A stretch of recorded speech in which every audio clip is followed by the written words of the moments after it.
பிரச்சனை வர்றதுக்கு முன்னாடியே நம்ம பிரச்சனை வருமோ அப்படின்னு நினச்சி கவலைப்பட்டு நிகழ்காலத்தை இழக்கக்கூடாது. பிரச்சனை வந்த பிறகு அதை எப்படி சமாளிக்கணுங்கிறது தான் நம்ம பார்க்கணும்.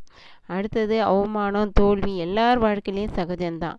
ஆனால் அதிலிருந்து எப்படி வெளில வர்றதுன்னு தான் பார்க்கணும். அந்த அவமானத்தையோ தோல்வியோ நாம் நினச்சிட்டே இருந்தால் நம்மளுடைய எதிர்காலம் பாழாகும்.